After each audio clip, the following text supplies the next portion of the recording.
לא לפחד, השם אלוקיך הולך איתך. עם ישראל לא מפחד, השם אלוקינו השם אחד. Bonjour à toutes et à tous, bienvenue dans votre émission du vendredi, l'univers de la Yeshiva. Vous savez que ce matin nous sommes Rosh Chodesh, nous sommes le premier jour du mois de Hadar Sheni, le premier jour du Hadar numéro 2. Ça y est, Purim ça arrive, Purim ce sera le 23 mars au soir, dans une semaine et demie, donc ça arrive très rapidement, et ce Shabbat nous serons Parashat Pekudei. Alors vous savez, le Shabbat juste avant Purim, donc la semaine prochaine, sera Parashat Zachor. Il est extrêmement important de venir écouter cette parasha, étant donné que c'est la seule parasha que la Torah nous demande absolument d'écouter, celle de Amalek. Alors, avant de commencer l'émission pour parler de Purim, on va parler un petit peu de Amalek. Pourquoi spécialement aujourd'hui on va parler d'Amalek ? Parce que vous savez que Haman, donc celui qui a voulu essayer de détruire le peuple juif, eh bien en fait venait de la tribu de Amalek. D'où commence l'histoire ? En fait ça commence depuis Shaoul et David. Le roi Shaoul était très jaloux de David, Amelech, du roi David, du prochain roi, étant donné qu'il allait prendre sa place. Et le roi Shaoul a fait une grosse erreur, c'est que quand le prophète lui a dit « Voilà, Dieu veut que tu détruises tout le pays de Amalek, détruire tout le monde, parce que ce sont des gens vraiment pas bien, qui allaient vraiment faire du mal au monde entier. » Alors, Shaoul a laissé quand même le roi Agag, qui allait rester pendant une nuit vivant pour le tuer devant tout le monde le lendemain matin. Pendant cette nuit-là, il a réussi à concevoir un enfant, et c'est ainsi que, plus tard, de cette descendance, va venir Haman, qui va nous faire donc l'histoire de Purim. Alors, il faut savoir que c'est une mitzvah d'ordre toraïque, d'effacer le souvenir de Amalek en exterminant tous ses descendants. Comme c'est écrit dans la parashat Varim, Timche et Zecher Amalek, efface le souvenir d'Amalek. Alors comment comprendre cette mitzvah ? Est-ce qu'on a le droit de tuer ? On n'a pas le droit de tuer ? Qu'est-ce que c'est que cette histoire ? Alors on sait très bien que la Torah n'enseigne que amour et miséricorde. Alors comment c'est possible ? Et ça c'est la question que tout le monde, j'imagine, est en train de se poser. Comment est-il possible qu'elle nous ordonne d'exterminer un peuple entier, au point d'en éradiquer même le souvenir ? Alors quand on regarde dans les sources talmudiques, dans le Midrash, ces questions s'éclaircissent et on comprend tout à fait pourquoi est-ce qu'au ciel a été décrété que Amalek doit être tout à fait exterminé. Alors comment commence l'histoire de Amalek ? Amalek vient surprendre les Bnei Israël, les Juifs, quand ils sortent d'Égypte. 6 jours après qu'ils sortent d'Égypte, Amalek, qui était en fait le petit-fils de Esav, donc vous vous rappelez Yaakov et Esav, ils étaient frères, son fils Eliphaz, le Midrash raconte que les descendants donc de petits-fils de Esav, donc de Amalek, sont venus attaquer les Béné Israël dans le désert. De où sont-ils venus ? Dans le Midrash Tanchuma, c'est rapporté que Amalek résidait dans le Negev, au sud d'Israël, dans les monts Séhir. Pour arriver jusqu'au camp où résidait le peuple d'Israël, devait traverser beaucoup de territoires. Celui des Hittites, des Yévoussi, du Émori, il a dû faire un trajet de plus de 1460 km avant d'arriver à Rephidim. Et avec combien de personnes est-ce qu'il est venu ? Plus de 10 180 000 soldats, dont nombre d'entre eux étaient magiciens et sorciers. En fait, c'est le Zohar qui nous raconte qu'une grande partie de ces soldats provenaient d'autres nations aussi, pas que de Amalek. Ils ont réussi à prendre aussi du monde sur le chemin. Et comment est-ce qu'ils ont fait pour arriver jusque-là ? Parce que c'est quand même une grande route. Ils ont creusé des tunnels, des souterrains, pour surprendre les Bnei Israël au moment où ils allaient être fatigués du voyage et qu'ils n'auraient aucune préparation militaire. C'est comme ça qu'ils ont attaqué Israël. Alors en fait, Amalek était persuadé que la force de Moshe Rabbeinu, donc de Moïse, provenait de la sorcellerie et qu'il était plus puissant lui-même que les magiciens égyptiens. C'est pourquoi que Amalek, puisqu'il s'appuyait sur de très grands pouvoirs en sorcellerie, ne craignait pas les Bnei Israël. Et c'est pour cela que le Talmud de Jérusalem, dans Rosh Hashanah chapitre 3, on rapporte qu'il a choisi des guerriers dont c'était l'anniversaire, Pourquoi? Parce qu'on sait très bien que le jour de l'anniversaire d'une personne, la chance les accompagne, le mazal. Et donc il pensait qu'ils allaient être invincibles. Il a aussi utilisé l'astrologie pour calculer les heures propices à l'attaque. Ces guerriers eux-mêmes étaient de très grands sorciers et ils ont tout fait en fait pour tenter de gagner la guerre et anéantir, chas v'shalom, le peuple d'Israël. C'est pour ça que Moshe Rabbeinu a dû envoyer Yehoshua pour faire la guerre contre eux. Pourquoi? Eh bien, premièrement parce que Yehoshua était né en Adar Bet, le Hadar numéro 2. Et oui, parce que vous le savez, il y a 12 astres principaux qui sont en rapport aux 12 mois de l'année, et le second mois de Hadar échappe au pouvoir des astres. C'est pour cela que le mois de Hadar est un mois où le mazal est très fort. C'est pour cela que, messieurs, dames, si vous voulez jouer au loto, à partir d'aujourd'hui, c'est le bon moment. Alors, pendant ce temps, pendant que Yehoshua faisait la guerre, Moshe lui restait en prière pour réduire à néant toutes les forces de sorcellerie. C'est comme ça qu'il a réussi à troubler le soleil, la lune, les astres en inversant les heures et n'envoya Yehoshua combattre que le lendemain. Pourquoi? Afin de réussir à tuer ces soldats dont l'anniversaire tombait la veille. Il faut savoir que le mazal, c'est quelque chose de très fort. Alors le Midrash, il est écrit qu'avant de partir en guerre, Amalek, il a pris conseil auprès de Bilam. Alors on va voir Bilam un peu plus tard dans l'histoire. Mais Bilam lui a révélé que il n'y a que Amalek qui pourra les anéantir parce que toutes les forces proviennent qu'ils descendent aussi de Avraham. Or toi aussi Amalek, tu es le petit-fils de Esav et donc descendant direct de Avraham. Dans l'Yakut Shimoni, dans Chukat 764-21, que Amalek reçut en testament un enseignement de son grand-père Esav qui lui disait « Garde précieusement cette tradition et transmets-la à tes descendants. Sache que tu pourras vaincre les béné Israël à la seconde où ils se relâchent dans leur service divin. » Et c'est justement pourquoi, dès que ceux-ci dirent « Est-ce qu'il y a un Dieu parmi nous ?» au moment où ils avaient soif et qu'ils ont dit à Moshe « Moshe, est-ce qu'il y a un Dieu avec nous? Tu nous laisses dans le désert sans boire ?» C'est à ce moment-là précis que Amalek a pu attaquer. Dès qu'il y a une chute dans la Hirat Shamayim, dans la crainte du ciel du peuple d'Israël, tout de suite, ceux qui sont contre nous se renforcent et peuvent avoir prise sur nous, chas v'shalom.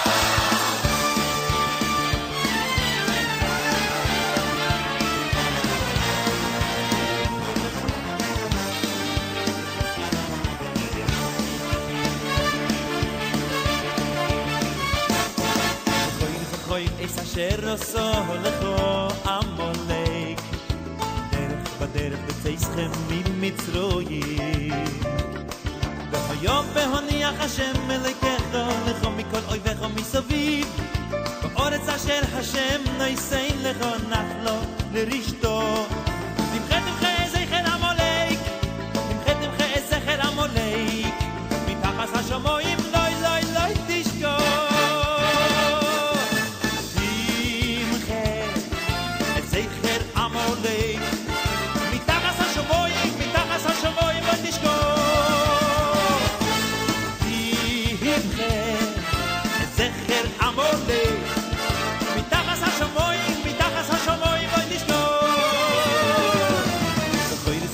Es אשר עשו לכו עמלק בדרך בצאתכם ממצרים והיום בהוניח השם אלוקיך לך מכל אויביך מסביב בארץ אשר השם נושא לך נחלו לרשתו תמחה זכר עמלק תמחה זכר עמלק מתחת השמיים לא תשכח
Restez avec nous, vous êtes sur Radio Judaïka, vous êtes dans l'émission L'univers de la Yeshiva avec le Rav Mordechai Chalençon. Nous sommes en train de parler de la mitzvah d'effacer le nom de Amalek. Pourquoi est-ce que c'est si important? Comment le faire et pourquoi le faire?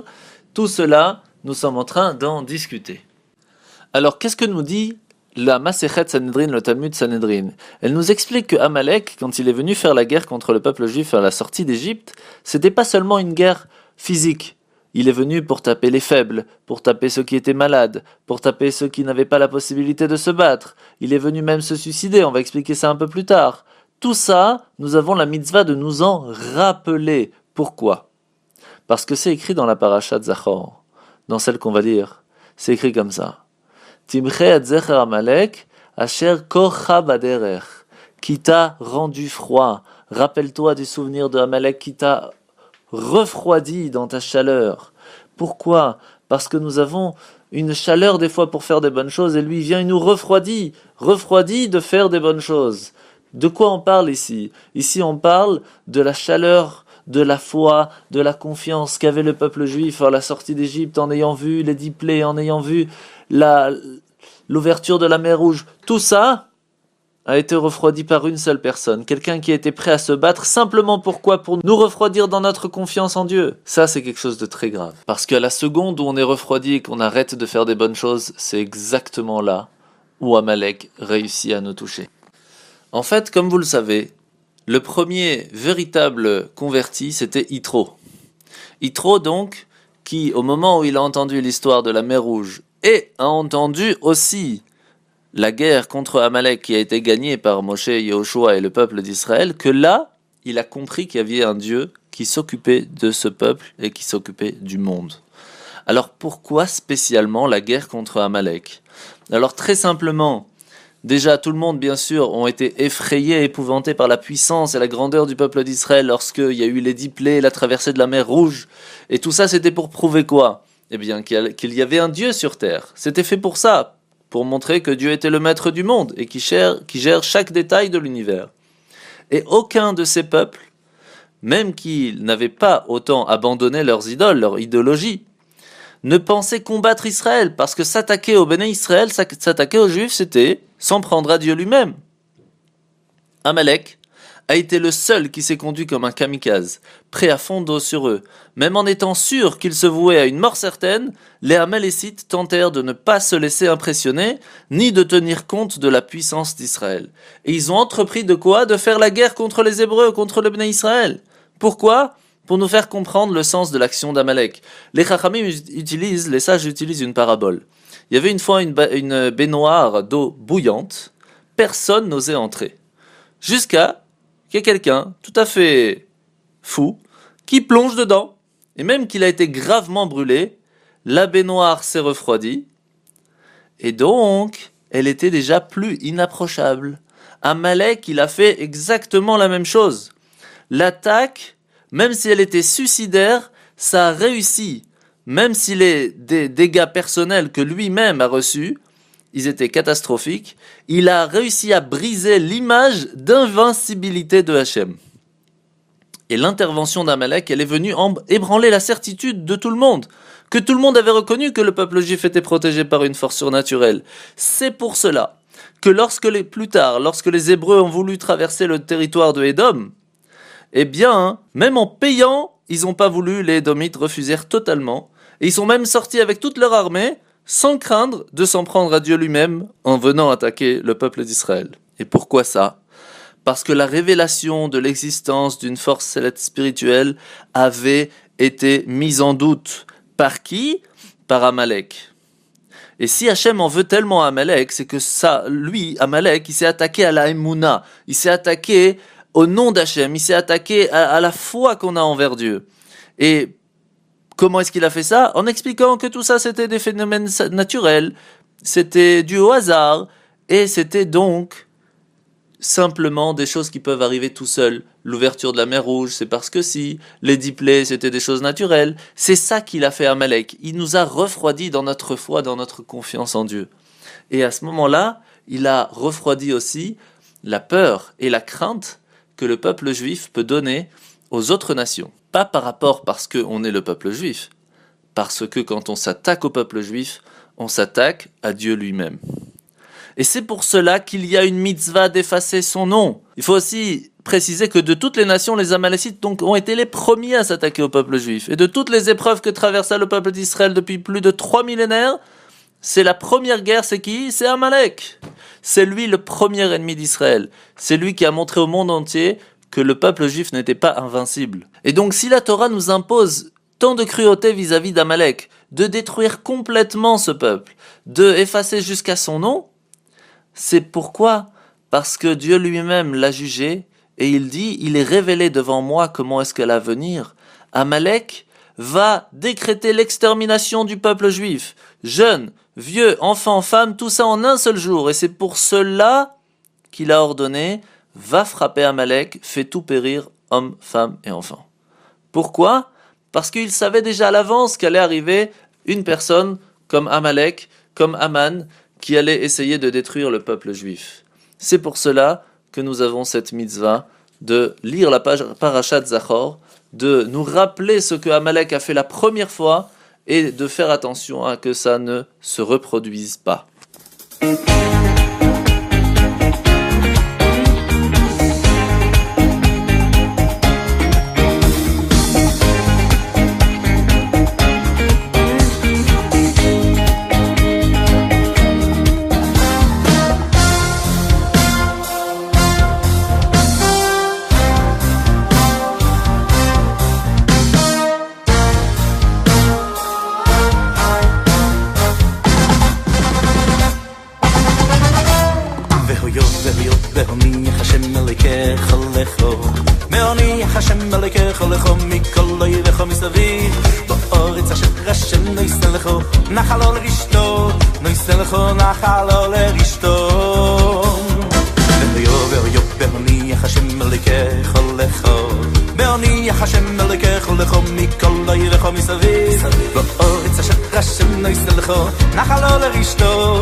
Zecher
Et vous savez, Aman, le descendant de Amalek, comment était sa conduite? Il a fait un tirage au sort pour fixer la date d'extermination du peuple juif. Où ça? Dans tout le royaume. Pour estimer que quoi? Que c'est le destin qui dirige l'homme. Et pas Dieu. Qu'il ne faut pas penser que Dieu gère le monde, mais c'est un destin, le mazal. Et c'est la raison pourquoi est-ce que le nom de la fête de Purim s'appelle Purim, qui vient de Pur, qui veut dire le sort, la fatalité, le destin. Pour Aman, tous les épisodes de la Megillah, ce n'est qu'une coïncidence. Alors que nous, on voit à l'intérieur la main de Hachem qui agit secrètement à travers tous ces événements. Et c'est pour cela que la Megillah s'appelle Megillat Esther, qui s'appelle aussi Megillah de la présence d'Hachem en secret, parce que le mot Esther veut dire secret. Il faut ouvrir les yeux pour découvrir comment est-ce qu'en fait c'est Hachem, c'est Dieu qui est la cause des causes, et c'est lui qui dirige le monde, et tout cela avec miséricorde. Et vous savez, il n'est pas écrit le nom d'Hachem dans la Megillah. Pourquoi? Parce qu'à ce moment-là, Hachem s'est caché. Il a voulu montrer à Aman que dans ce que lui croit de naturel, eh bien ce n'est pas une coïncidence. Tout a été géré par Hachem. Et il n'y a pas le nom d'Hachem dans la Megillah. On le trouve caché. Où ça caché? Dans un verset. Dans le verset Yavo Amelech ve'aman hayom. Quand on prend les premières lettres, Yavo c'est le Yud, Amelech c'est le He, ve'aman c'est le Vav, et le Hayom, c'est le He. Ça fait Yud, Ke, Vav, Ke. Dieu se cache à l'intérieur de l'histoire de Purim. Parce que Aman, qu'est-ce qu'il voulait faire? Il voulait faire exactement comme Amalek. Il a voulu enlever cette partie de foi, cette partie de confiance en Dieu, en sachant que tout le peuple juif était et toujours un peuple où Hachem, Dieu, fait attention à nous, il nous protège, c'est lui qui gère le monde et personne d'autre. Et c'est pour cela que quand Amalek il vient, quand Aman il vient, et qu'il essaye par le destin essayer de changer notre destin, ça marche pas comme ça. C'est Dieu qui gère notre destin. Et quand nous on dit à Hachem, je suis avec toi, alors Dieu est avec nous. C'est pour cela que c'est à la seconde où dans le désert, le peuple juif a dit, qu'est-ce que tu nous laisses ici dans ce désert sans eau? Il n'est pas là Dieu. À la seconde où ils ont dit ça, Amalek est arrivé. La même chose dans l'histoire de Purim. À la seconde où Mordechai il dit au peuple juif, sachez qu'il ne faut pas aller au festin de Achashverosh. Pas parce que c'est pas cachère, pas parce que vous allez boire du vin pas cachère. Bien sûr que ça c'est interdit, mais c'est pas pour ça qu'on va détruire un peuple. Chacun fait ses bêtises.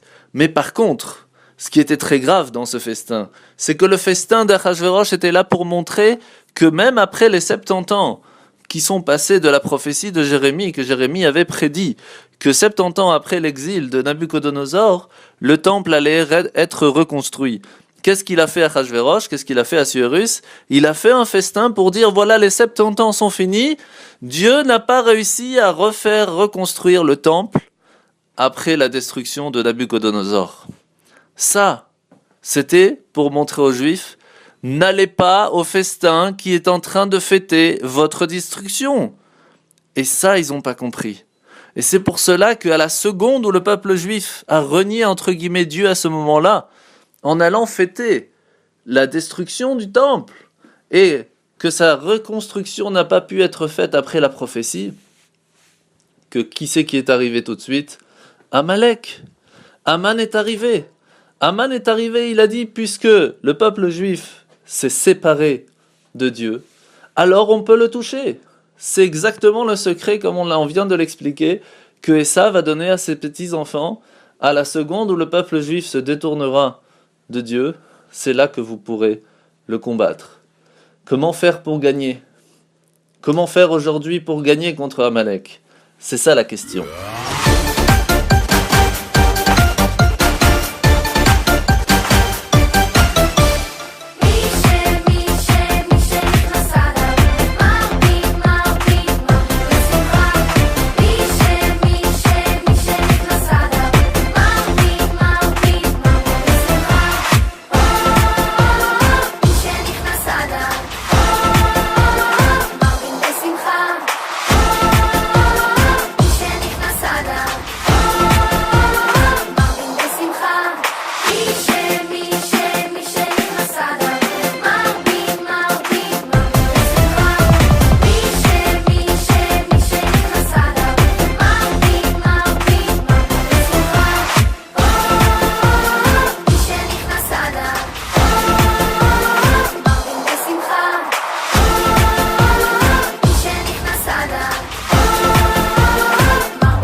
donc nous revenons à la question, comment faire pour gagner contre Amalek? Eh bien il faut savoir, messieurs, dames, que Amalek, c'est pas seulement un peuple. Amalek, c'est pas seulement des personnes. Amalek, il est en nous.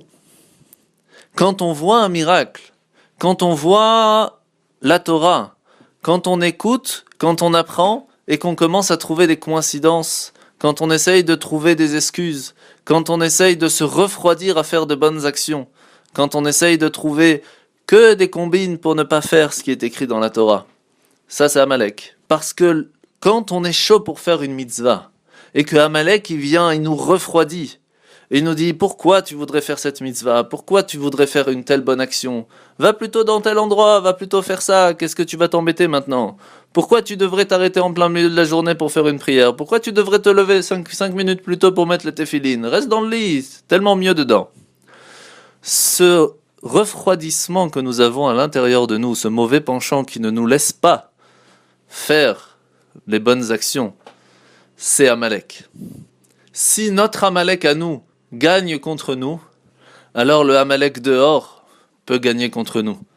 Si nous, à l'intérieur de nous, on arrive à gagner contre Amalek, et on s'attache à la Torah, on s'attache au commandement divin, on s'attache à Kadosh Baruch Hu, on s'attache à Dieu, alors automatiquement, il n'y a rien qui peut nous toucher. Rien du tout. Ça reste quand même facile à dire. C'est pour cela que dans l'histoire de Purim, on nous explique qu'il y a plusieurs choses à faire pour réussir. Premièrement, on voit quelque chose d'assez intéressant. C'est que quand Mordechai arrive chez Esther pour lui dire « Regarde, Esther, tu es la reine, tu as la possibilité de sauver le peuple juif. Et donc, va chez le roi pour lui demander de sauver le peuple. » Qu'est-ce qui se passe à ce moment-là? Très intéressant. Première chose, Mordechai il lui dit une phrase, et il lui dit « Si tu prends ton destin en main, que Dieu t'a mis à cet endroit-là en tant que reine pour sauver le peuple, alors prends-le et fais-le. Mais si toi tu ne le fais pas, sache que Dieu trouvera quelqu'un d'autre pour le faire. » Pourquoi? Parce que Hachem, quoi qu'il se passe, a déjà choisi que le peuple d'Israël sera survivant, a déjà choisi que le peuple d'Israël sera vainqueur. La question, c'est par qui va-t-il être sauvé? Et là, regardez la réponse de Esther. Qu'est-ce qu'elle dit, Esther? Esther, elle dit à Mordechai, « Je comprends tout à fait ta tristesse et ton stress. Mais, d'abord, ce que nous allons faire, demandons à tout le peuple d'Israël à jeûner 3 jours. Et après que ces 3 jours passent, seulement après, j'irai voir le roi pour lui demander grâce devant mon peuple. » Quelle était la réponse de Esther à ce moment-là? Elle dit à Mordechai, je comprends tout à fait qu'il y a un décret qui a été décrété sur le peuple d'Israël qui doit être anéanti. Mais pourquoi est-ce qu'il y a eu un décret? Parce que le peuple d'Israël a fait l'erreur d'aller au festin. Ça, tout le monde le sait, c'est l'histoire de Purim. Alors Esther, elle dit à Mordechai, si je vais maintenant voir le roi Achashverosh pour lui demander de sauver, est-ce que ça va enlever le décret du ciel? Non. Ça va peut-être retarder un petit peu. C'est comme si quelqu'un qui est malade, et à la place de prendre un antibiotique, il va prendre un dafalgan. Ça va enlever la douleur, mais ça va pas enlever la maladie.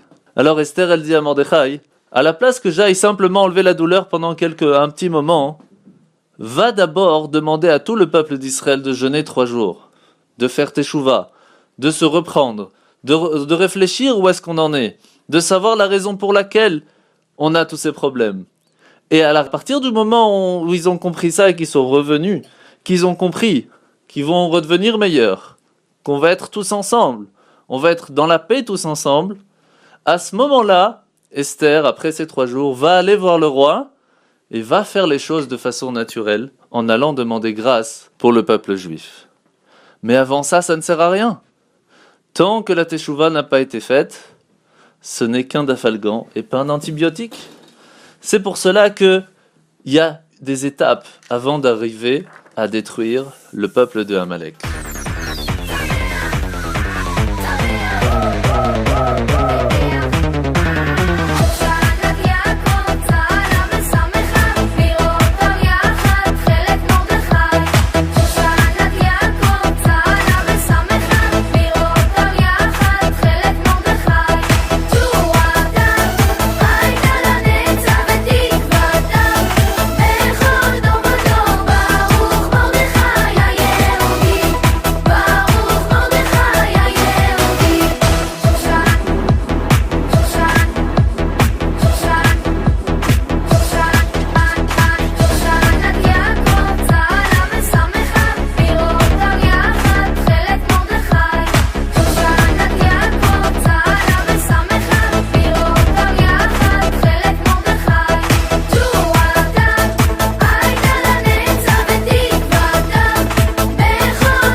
savez que la fête de Kippour et la fête de Purim est très très liée.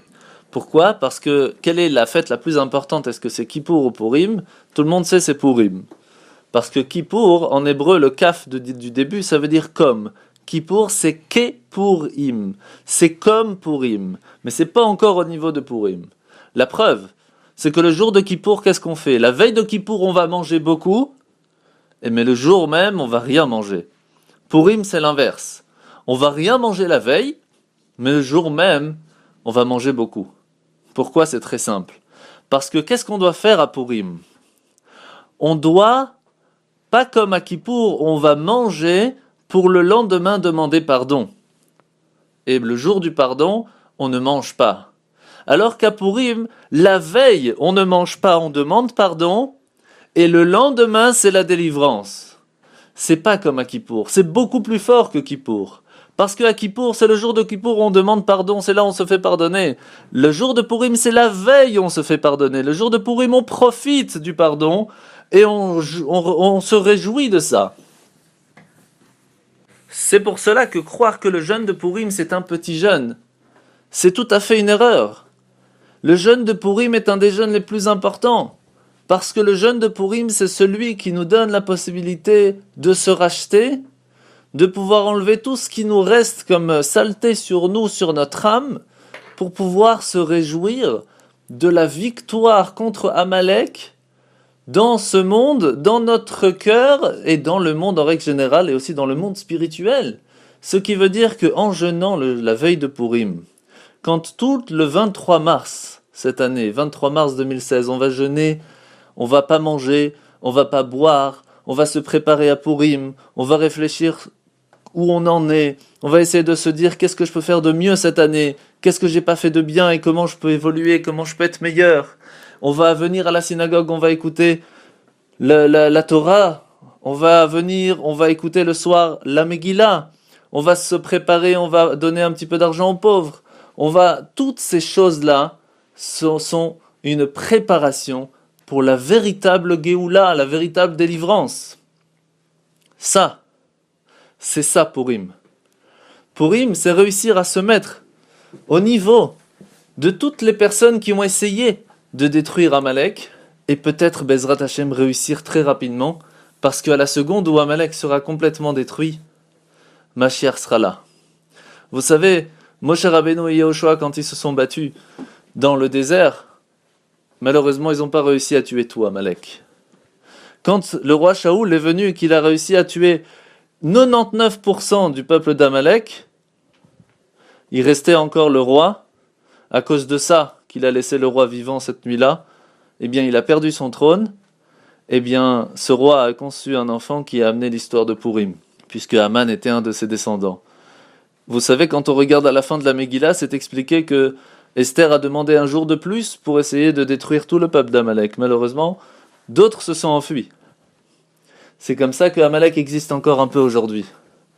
Eh bien, quand on réussira à tuer le Amalek qui est en nous, réussir à comprendre que les plaisirs de la vie qu'il y a, ce sont des choses très bien, et qu'il faut en profiter, mais que ça ne doit pas, en aucun cas, refroidir les ardeurs que nous avons dans les bonnes choses. Quand on a compris ça, quand on a réussi à comprendre qu'il y a des choses qui sont très importantes dans ce monde, qui sont de faire le commandement divin, de s'attacher à Dieu, de venir faire des cours de Torah, de venir à la synagogue le Shabbat, toutes ces choses qui nous attachent à Dieu à chaque instant de la vie, que ce sont les choses importantes, et qu'il ne faut pas se refroidir, et que s'il y a quelqu'un qui vient pour nous refroidir, mais qu'est-ce que tu fais, pourquoi tu vas ici, pourquoi tu vas là-bas, pourquoi tu vas à la synagogue, viens, on va faire la fête.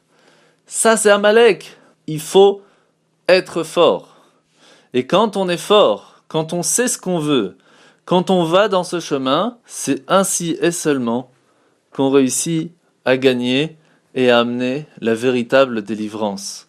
Au point même que quand arrive le jour de Purim, on doit être très joyeux, au point où même les Chachamim nous disent qu'il faut boire.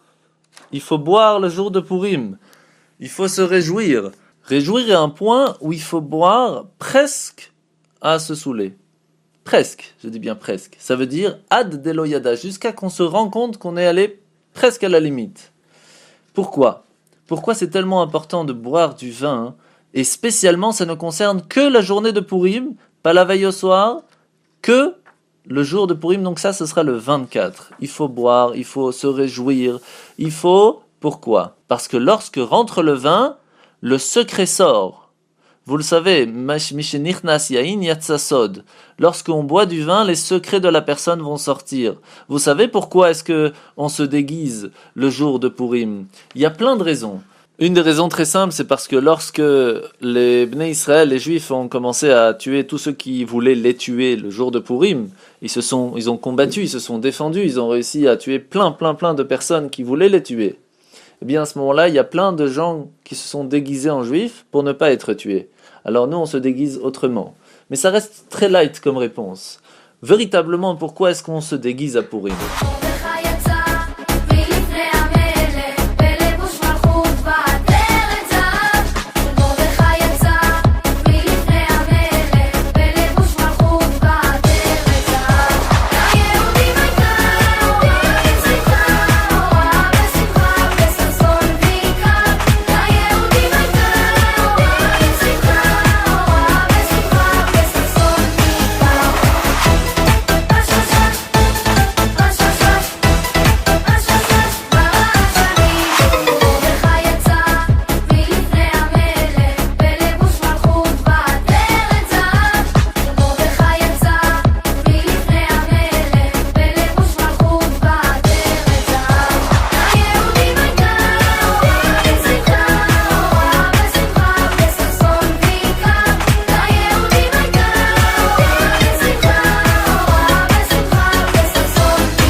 Véritablement, pourquoi est-ce qu'on se déguise à Purim?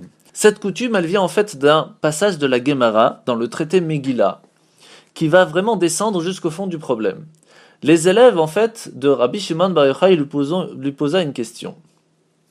Pourquoi l'extermination a été décrétée sur la génération de Purim? La réponse, elle est parce qu'ils se sont prosternés devant l'idole de Nabuchodonosor.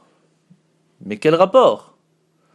Quel rapport une faute qui a été faite bien avant a un rapport avec aujourd'hui l'histoire de Purim? Eh bien pourquoi? Écoutez la réponse. Lorsque Dieu a vu qu'ils se sont prosternés devant des idoles, qu'ils ont mangé au festin de Achashverosh qui était contre Dieu lui-même puisque c'était contre la prophétie de Jérémie de la reconstruction du temple, eh bien il a dit, ça je vais détruire le peuple juif, il ne mérite pas puisqu'il ne veut pas être avec moi. Mais lorsque le peuple juif a demandé pardon, a fait teshuva, s'est repris et a dit à Dieu, je suis avec toi.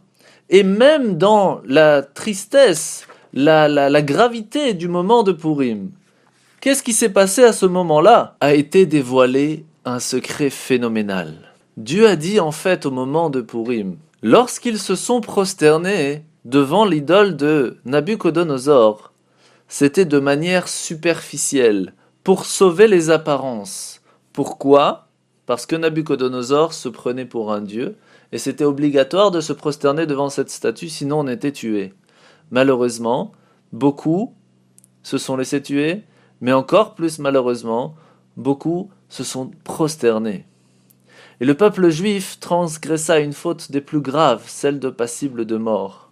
Ils se sont prosternés devant une idole. Mais en vérité, ils se trouvaient face à une épreuve terrible. Le roi avait fait de la prosternation face à son idole un test d'allégeance. Un refus, c'était un signe de rébellion. Et donc, même s'ils se sont prosternés devant l'idole de Nabuchodonosor, c'était au fond de leur cœur, ils restaient profondément croyants, attachés et dévoués à Dieu. D'où est-ce qu'on en a la preuve? Lorsque plus tard, ça a été décrété par Aman qu'il devait être détruit, exterminé, anéanti, ils se sont tous et toutes repentis comme un seul homme. Tout le monde s'est uni sous la bannière de Mordechai, ils ont jeûné, ils ont prié, tous les Juifs ont accompli et accepté pour eux et pour leurs descendants, se sont engagés à accomplir toute la Torah.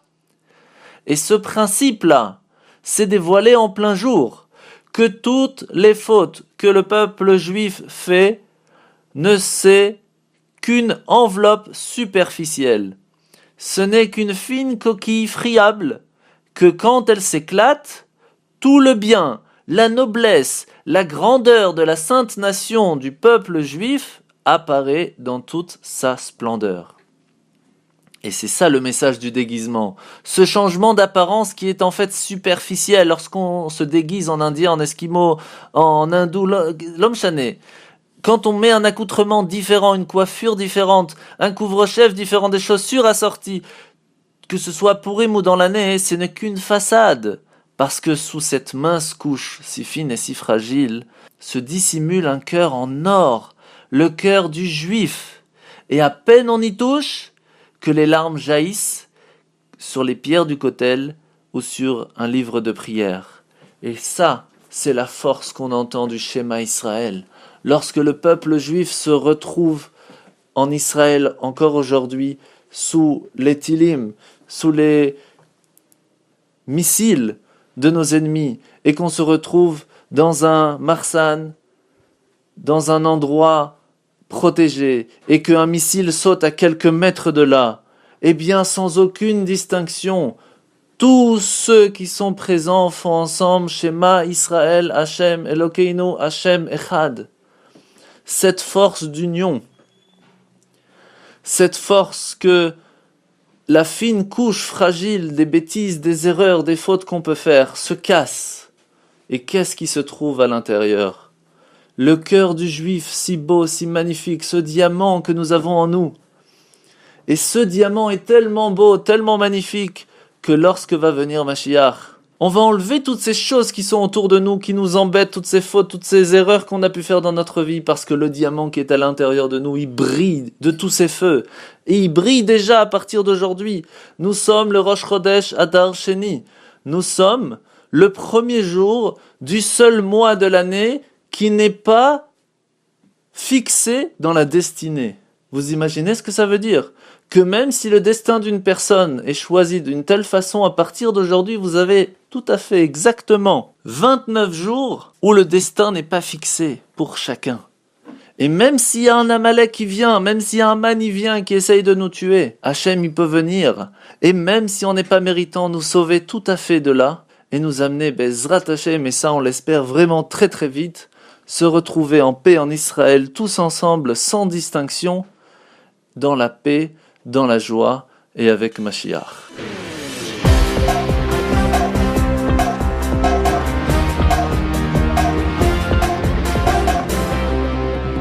Information très très importante, sachez que mercredi 23 mars 2016 sera la fête de Pourim. Alors vous êtes tous et toutes, hommes, femmes et enfants, invités de façon tout à fait gratuite à 18h45 pour un spectacle de ventriloque à la salle de la ferme Oleken au 212 rue Hollebeck à 1630 Linkebeck. Et à 19h45 précise, nous commencerons la lecture de la Megillah de Pourim, suivie d'un magnifique buffet de Pourim. Tout cela de façon tout à fait gratuite pour hommes, femmes et enfants. Je répète, mercredi 23 mars 2016, c'est Pourim, et donc le soir à 18h45, venez, hommes, femmes et enfants, pour un magnifique spectacle de ventriloque, suivi de la lecture de la Megillah et d'un magnifique buffet spécial Pourim. Tout cela mercredi 23 mars 2016, 18h45, à la salle de la ferme Oleken, 212 rue Hollebeck, 1630 Linkebeck. Pour tout renseignement, veuillez nous contacter au 0484 969 303. Réservation conseillée au 0484 969 303. Pour le festin de Pourim, Mahalé et la Yeshiva vous invitent pour un festin de Pourim au palais japonais, jeudi 24 mars 2016, 18h. Nous ferons le 24 mars à 18h la lecture de la Megillah. 18h45, le repas avec spécialité japonaise, Teiko, groupe de percussion japonaise et avec des activités de calligraphie et origami pour enfants. Tout cela en entrée gratuite, repas gratuit au 11 avenue Messidor à 1180 Bruxelles. Par contre, il faut une réservation qui est obligatoire au 0476 217 445. Je répète, 0476 217 445. Ça c'est pour Pourim japonais. Mahalé la Yeshiva vous invite jeudi 24 mars à 18h.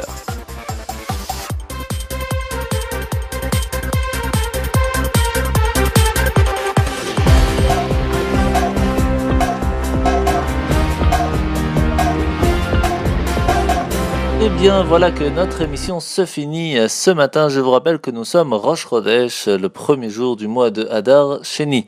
Alors ce soir nous allons allumer les bougies à 18h23 et nous lirons bien sûr demain la parashat Pekoudé à la Torah, très très important puisque nous finissons le Sefer Shemot. Ainsi, nous allons recevoir énormément de force étant donné que nous sommes en premier lieu le début du mois d'Adar numéro 2 et en plus le début de la parashat Vaikra. C'est pour cela que je vous rappelle que c'est très important de venir à la synagogue, chacun dans sa synagogue respective, chacun avec ses horaires. En tout cas la yeshiva, c'est toute l'année 19h le soir et 10h le matin avec en plus le Tchoulant de Pnina. Je vous rappelle donc les horaires. Ce soir nous allumerons les bougies à 18h23 et Shabbat se finira demain à 19h29. Je vous souhaite d'ores et déjà un très très bon Shabbat, une très bonne semaine et bientôt Purim, à la semaine prochaine. עם ישראל, לא לפחד, השם אלוקיך הולך איתך. עם ישראל, לא מפחד, השם אלוקינו השם אחד.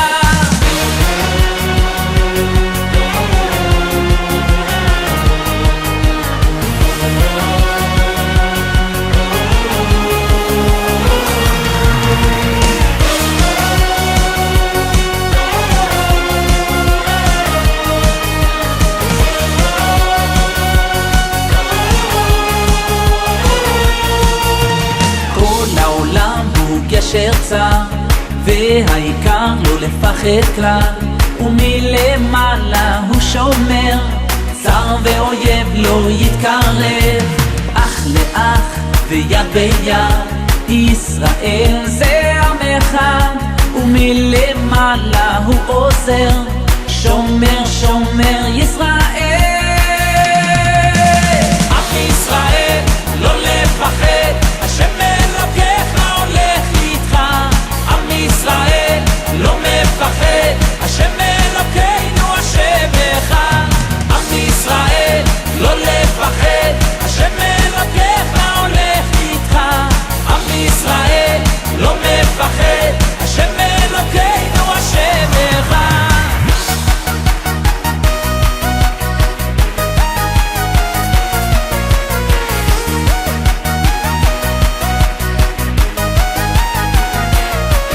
כל העולם הוא גשר צר, והעיקר לא לפחד כלל, ומלמעלה הוא שומר, צר ואויב לא יתקרב, אח לאח ויד ביד, ישראל זה עם אחד, ומלמעלה הוא עוזר, שומר שומר ישראל.